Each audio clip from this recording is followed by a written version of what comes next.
Thank you for joining us today. My name is Ian Mitchell. I'm a partner and head of the leasehold services team at Anthony Gold Solicitors. Pleased to be joined by David Robson, an expert valuer from Robson Surveyors.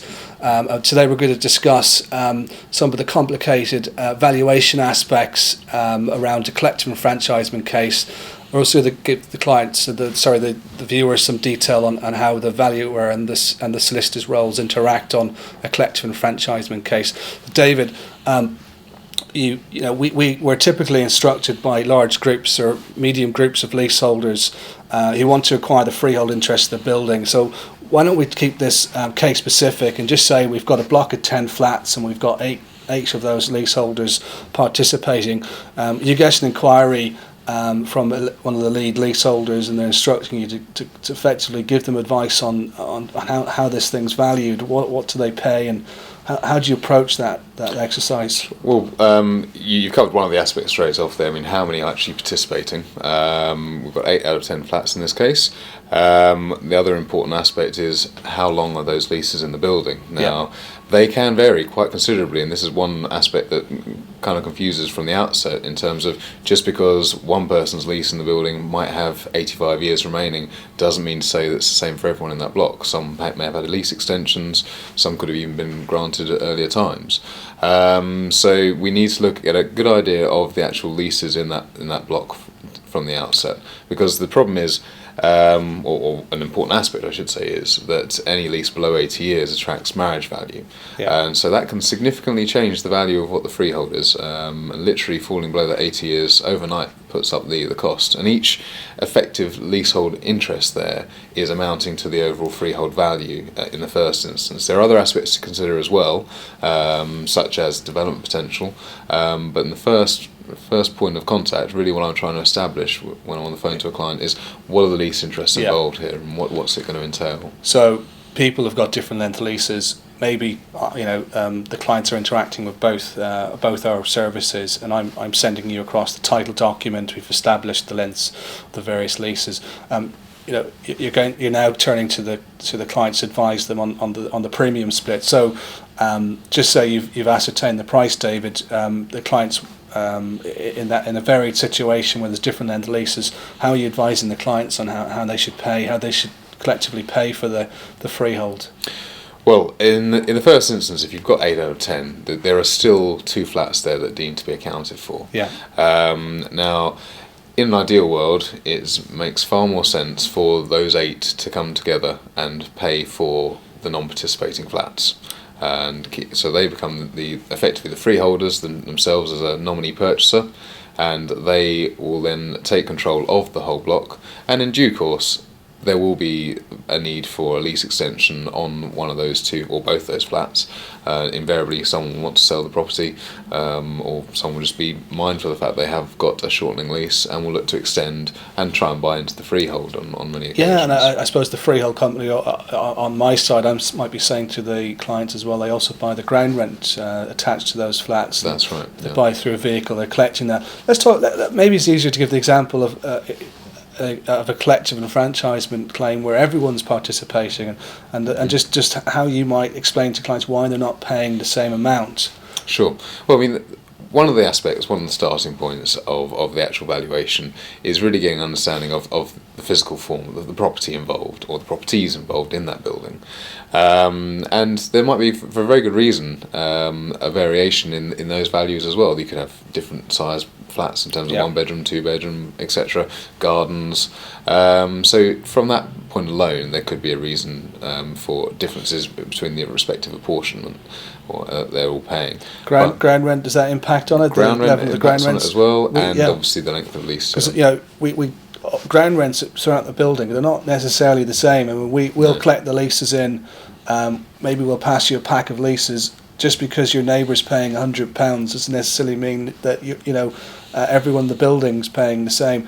No, I mean, we often find that you get a lease coming through for one property where it's been recently extended, so actually it all looks good from the outset in terms of that respective leaseholders apportion and what they actually can pay for that for their part of the freehold, but they've actually bought a property where an informal or non-statutory deal has been agreed, and they're paying quite a hefty ground rent, and when you capitalise that out, they could be paying. I've had that very recently. Again, I had a client phone me up saying, I just extended my lease. And why am I still paying? Why am I still paying? Why am I still paying this amount? I've had a very similar case. And what you're saying is down to the fact they've introduced this level of ground rent into the. That's it. And I think it comes down to whether a the advice when they bought the property, or b whether they unfortunately realise the significance of the advice they got when they bought the property about the impact of such a ground rent. But that can be, as I say, very significant. So on some of the cases where we're both instructed, David, sometimes you're asking for my assistance to get access to the non-participating flats, and talk us through why that's so important. The non-participating flats are important because they are actually valued slightly differently, in as much that under the Act, and this is for a lease extension or a collective claim, tenants' improvements are to be disregarded. But that doesn't count for the non-participating flats. They're actually valued at effectively market value, accounting for those improvements they've made. So you could have a situation where a flat could be significantly undervalued, if not accounting for those improvements. So what type of improvements, just for the audience? What types of things are you looking for? The main improvements really are significant changes to layout and any additions to extensions, let's say, into a loft space or extension at the rear, which would significantly impact on the value of that property. You could go further, depending on top spec. What about top spec kitchen? Would that make a difference? This is the next stage where have they put double glazing in? Have they put in a top spec, pog and pole kitchen and a top of the range bathroom suite? Then yes, there's also a reflection to be had there. But it's slightly more grey with those, because it does come down to a little bit of what's in the lease as well, but also what level of finish really has been applied there. Some may even say that double glazing is not always necessarily an improvement. In some cases it probably is. Let's not have the argument. I'll leave you argue that with the opposing surveyor. David, again on the let's just hit this non-participating point. Sometimes we can't get access to those flats because obviously the people they've got no interest in facilitating access. I think in some instances we've had to basically look at the lease plans, haven't we, to ascertain and all you can do then is make reasonable assumptions. Obviously with the clients in mind, say, look, we've done the best we can. These are the assumptions that we've made, and the clients can work with us on this. I mean, we actively encourage them to let us know anything they might know about the property from maybe seeing it in the past, or if they've known of any works going on. Maybe you can look on Rightmove. There could be some photos up there. One thing I've thought of, which we've not tried yet, and I don't know if you like this idea, but obviously the landlord's entitled to access to every flat in the building for any circumstance it deems. Its valuers going in there. At some point you're going to have discussions with them, David, and and also if you're dealing with further down the line. You might get a more detailed description of what's in there, and maybe some supporting photographs. That would come at the later stage. Yeah. From the point of view of the initial valuation, I mean, obviously we do the best we can. When they become contentious issues, obviously then it's got to be a case of the freeholder's value would have to actually put some proof to claiming why a flat might be worth a lot more, and that's where that would unfold naturally there. And if we were still not being able to grant the access to a given flat, then we would need some proof to come through from the freeholder's value to justify their opinions of why it's as high as being claimed. So we talked about some of the valuation fundamentals, lease length and marriage value and non-participating flats. And one thing as well that as part of the valuation exercise is looking at the actual freehold title structure. Again, sometimes we don't find the conventional freehold granting leases to the flat owners scenario. We come across some very complicated structures with intermediary landlords, even management companies, various subleases and head leases, and in terms of the valuation approach on that, I mean, just talk us through maybe a case example of where we've had to split that up and how we've approached the marriage value aspect. Well, sure. I mean, as you right say, the title tenure structure is critical, and the Act requires us to separate out those respective interests where appropriate. So we're making separate offers, aren't we, to people on the chain? Exactly right. Yeah. So and even then, actually, what they receive at the end of the day can differ quite considerably from what's in the actual notice. So we've got to be mindful that the notice is actually, when we're giving our suggested offer amount in the Section 13 notice, as it is, put it in the right place. The right place, but accounting for the right interest for that particular time, because it's the freeholder who actually initially is offered the full marriage value component. This is really the issue.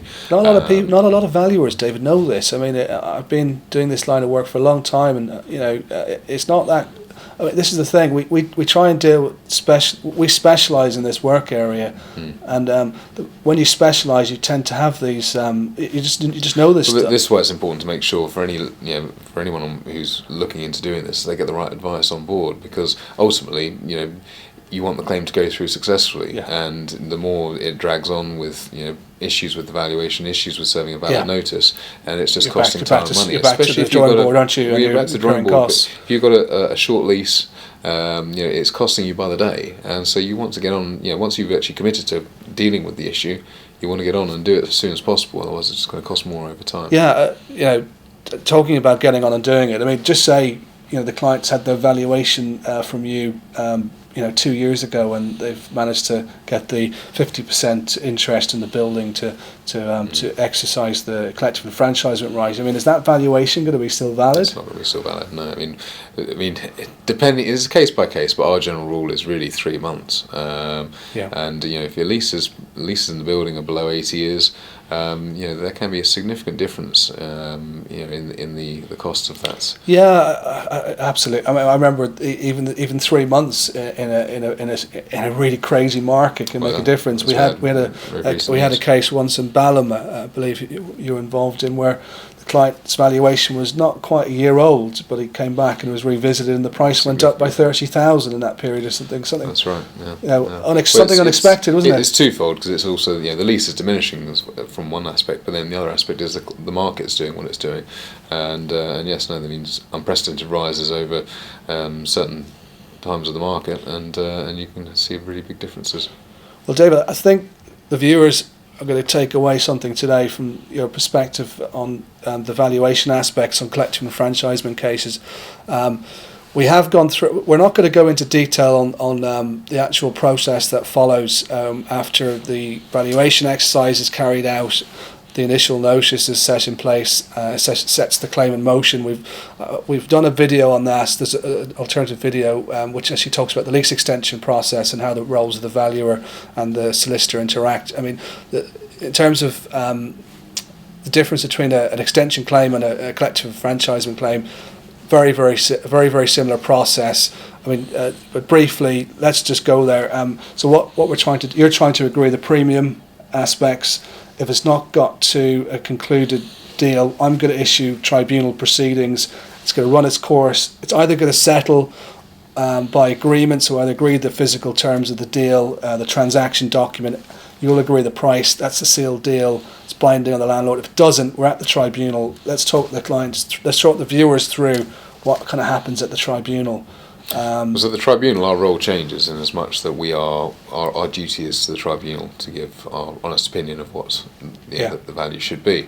But in essence, we are giving our expert opinion on what the respective variables in those valuations should be, and giving our evidence to support that. Isn't an increasing variable this not marriage value, that's always going to be something that's going to be contentious between both sides. Development potential, talk us through that aspect of the enfranchisement valuation. Development potential is very, very key from a collective point of view, and it's often one that can be overlooked. I think it's less so now. Freeholders are very mindful of looking into what other additional loss they could claim. But I mean, typically, if you've got a Victorian conversion property split into two flats, and you've got a roof space up above, which in a lot of Greater London, there's actually, not only is it feasible to do the loft conversion, but it also is financially very attractive to do the loft conversion. Yeah.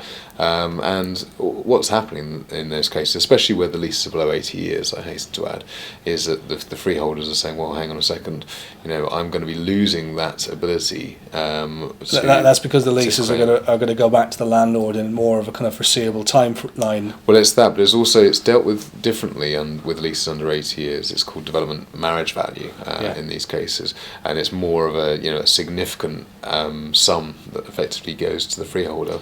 So the tribunal are going to so that both sides surveyors are going to go and give evidence on that aspect of the valuation. Well, that's not necessarily even just down to the valuers. That could even be involving other professionals as well, architects. So you're looking at the planning potential. Exactly. That's right. So they can. I mean, I gave the example there of Victorian conversion, but you could have a big block with a flat roof, and there's potential then for maybe another story or two. This can really have a significant. So does the landlord almost need to go and get outline planning to get this? That would greatly strengthen their case if they did actually have planning. So if our clients were informed that the landlord had obtained that type of planning, I mean, your advice would be?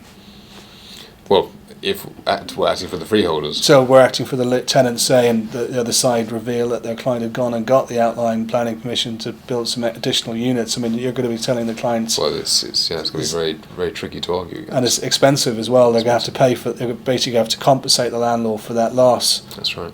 The profit element on that project that he's putting in the pipeline. That's right. So you're saying the freeholder then is going to be denied of that profit uplift for that additional. But the leaseholders could equally.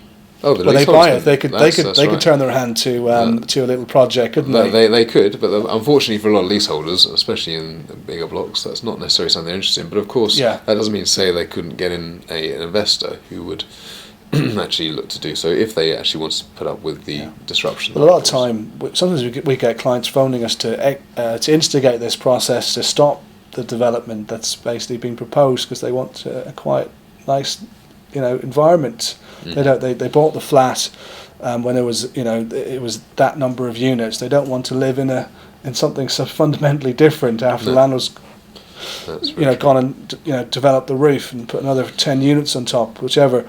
But so that's developmental marriage value. There's also significant value attached to retained parts, isn't there, as well? Sometimes those areas aren't necessarily. Are they usually retained parts, or are they sometimes common parts, or what's the? Well, we've got issues with where there can be sections of garden which aren't demised to properties, which come under the personal land. They're not generally too valuable unless they've got potential for extra. Building development potential there as well. But you can have garages which may not be actually assigned to the leases, which need to be effectively bought from the freeholders. And then, of course, you can have commercial elements to consider as well in some blocks where they might have a ground floor commercial unit, which, whilst there can be a leaseback situation that the freeholder is entitled to seek, they might decide not to, and sometimes it's used as a tactic to frustrate the situation, that the leaseholders effectively have to buy out that commercial interest as well, or get in someone who will. We do interact regularly on that issue where there is the commercial aspect. Sometimes it's actually on a long lease and it's not so much an issue. Other times it's retained actually in the title and it may be let out to a short commercial, a short commercial letting. Certain things that you're definitely going to be involved on that side is if there is some kind of propensity for it to be less or more than 25%, is actually measuring up the space, because there is the qualification criteria on a building where you can't have more than 25% commercial. So how do you approach that assessment, that kind of measuring assessment? It depends. I mean, to be honest, we will, depending on the nature of the building, we might recommend that actually a professional, measuring company is approached to deal specialist with equipment. Specialist equipment, exactly. Right. I mean, we can obviously carry out these the measurements to a certain degree of accuracy, but sometimes they come down to literally percentage points of that 25% rule, and you want to make sure that you've got that. I have had a case probably 10 years ago where there was two valuers, both had carried out the measurements exercise, and one had determined that it was 24.94%, and the other had determined that it was 25.03%. And then there was there was interaction between me and the valuer in terms of what should go in and how the measurement exercise should be undertaken. And then there was evidence. Actually, this went to hearing. It was the Goldfax case. There was actually an exercise, an evidence where that both sides' valuers went through the calibration of the equipment they used, how accurate it was when it was last calibrated. What is a better way of measuring? Lots of expert issues. It just shows what aspects can be considered in these cases. So I think from so is the tribunal ever going to go and actually visit the buildings? They and often do. So they often do, and make sure they understand what's being being put forward. And do the valuers go as well? Just for our audience, do the valuers go with the panel? Yes, yeah, they do. And do sometimes actually your exercise when you're on site with the tribunal members is to actually point out what you think might be relevant to them. So of course, yeah. Again, acting in your expert role, but pointing out the significant points of why that's your justification for your opinion of the value overall. Right. I think the the audience could take a lot away from this, David. I think we've gone into some of the complexities and the ordinary point around valuing a freehold reversion for a collective enfranchisement claim. Thanks very much for your views on things.